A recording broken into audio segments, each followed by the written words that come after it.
Et à quel moment t'as senti que quelque chose n'allait plus? À quel moment tu t'es dit je le reconnais pas? Jamais, puisque en fait je suis partie en voyage. En fait, je suis venue sur le Mac, c'était nos 3 mois. Et le lendemain, je suis partie en voyage. Je devais m'absenter pendant une semaine à l'étranger. Et tout se passait bien, donc il me rassurait beaucoup, etc., etc. Et d'un jour à l'autre, le lendemain, en fait, je me suis réveillée et j'avais pas de nouvelles de lui. Il m'appelait pas et j'arrivais pas à l'avoir au téléphone. Il me dit écoute, je suis énervée aujourd'hui. Je fais ça va pas, je sais pas. J'ai besoin de respirer. T'es trop après moi. Il disait que je l'appelais trop, alors que c'est lui qui m'appelait autant que moi je l'appelais, donc j'ai pas trop compris, donc je l'ai laissé. Et le lendemain, quand j'ai voulu l'appeler, il m'avait bloqué. Il t'avait bloqué sur le portable? Sur le portable. Donc vu que j'étais à l'étranger, j'avais pas de réseau, donc sur WhatsApp il m'avait bloqué.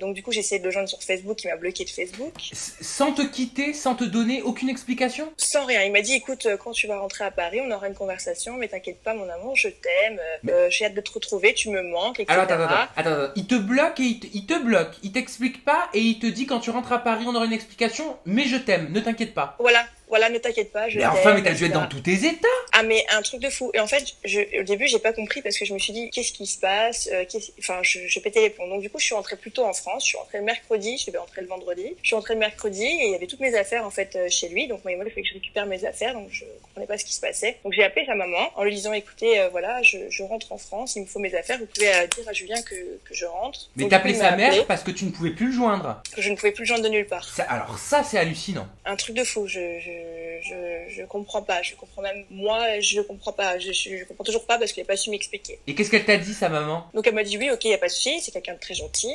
Ouais. Donc du coup voilà, elle a appelé Julien pour que Julien me débloque pour qu'il puisse me rendre mes affaires. Donc du coup, il m'a appelé, il m'a dit voilà, bah c'est simple, je prends toutes les affaires et je les ramène à l'énergie 12. Quoi? Je dis ouais, mais moi... Et je dis mais attends, moi le moins de respect, enfin le respect que tu me dois au bout de 3 mois, tu me déposes pas mes affaires à énergie 12, enfin il y a le problème. Il fait oui, enfin bref, super énervé, j'ai pas trop compris.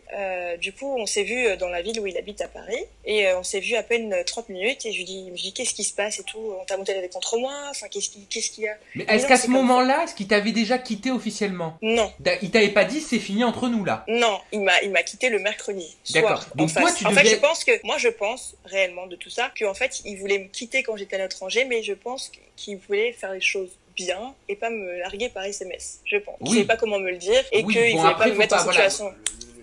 Là, je n'ai pas une excuse sur tout, mais bon, faut quand même rappeler qu'il a 20 ans. Je veux dire, moi, si je me rappelle quand j'avais 20 ans, j'en ai fait aussi des bêtises. Hein. T'aurais fait ça, toi, à 20 ans? Non, moi, je l'ai jamais fait. J'ai fait d'autres bêtises. Après, voilà, je ne suis pas Julien, on est tous différents. Mais peut-être qu'il y a aussi cette histoire d'âge. Toi, tu l'avais senti, ce fossé entre vous. Bon, t'as 25 ans, il a 20 ans. C'est pas non plus énorme. Mais quand même, à 20 ans, 5 ans, c'est beaucoup. Hein. Bah, c'est quelqu'un de très mature. J'ai pu avoir des conversations avec lui auxquelles j'ai jamais eu avec des gens même de 30 ans, donc c'était pas...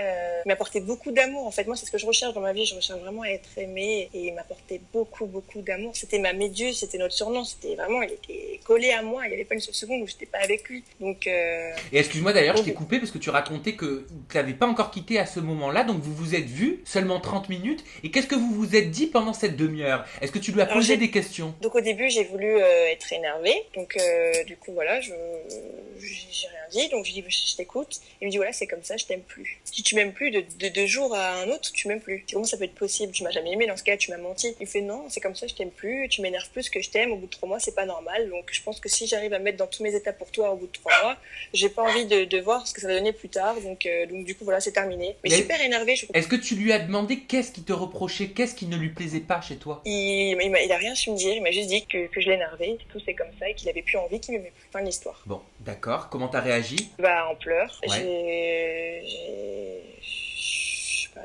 Pendant tout mon séjour à l'étranger, j'ai pas mangé, j'en vomissais parce que j'étais choquée en fait, parce que dans une relation, quand ça va pas, on s'y attend des fois. Bon bah ça va pas avec mon copain, donc du coup voilà, il y a une cassure, il y a un break, il y a quelque chose, donc du coup voilà, mais tout allait bien, tout allait extrêmement bien. Ah bah ça a dû être le choc quoi. La veille, j'allais sur le Mac fêter nos 3 mois, donc du coup le choc total. Et moi en fait, ce qui m'a fait le plus mal, c'est que à la limite, il m'aurait pas bloqué et il aurait été là pour moi dans ce moment en disant voilà, écoute, on n'est plus ensemble, je ne t'aime plus, c'est comme ça, mais on peut rester amis, on peut, voilà, enfin, je sais pas, moi, avec plaisir, je serais rester amie avec lui parce que je pense qu'au fond, c'est quand même quelqu'un de bien, j'ai passé des bons moments avec lui, donc je peux pas cracher sur lui comme ça, même si j'ai la haine envers tout ce qu'il m'a fait. Oui, puis t'oublies pas quelqu'un comme ça, quoi, pour qui t'as développé des sentiments. Pas du tout. Et donc, du coup, c'est ça qui m'a fait plus de mal parce que c'est du jour au lendemain. C'est comme si quelqu'un mourait, en fait, finalement. C'est dur à dire, mais t'es H24 avec quelqu'un et d'un coup, plus rien et sans nouvelles. On sait pas pourquoi. Tu sais, une rupture amoureuse, une rupture sentimentale, c'est comme un deuil, parfois. Il faut faire le deuil de l'histoire parce que tu sais que l'histoire n'est plus. C'est ça qui est le plus dur au final dans une rupture. Et c'est ça qui conduit souvent à une phase et un état dépressif. Donc du coup voilà, après il m'a bloqué de partout. Après il a commencé à me bloquer d'Insta, carrément. Car son Insta est public, mais c'est juste pour pas que je puisse rentrer en contact avec lui. Voilà, enfin j'ai pas trop compris. Et donc du coup je me disais mais attends, mais qu'est-ce qui s'est passé? C'est pas possible. Et là dans la presse il a commencé à avoir des photos.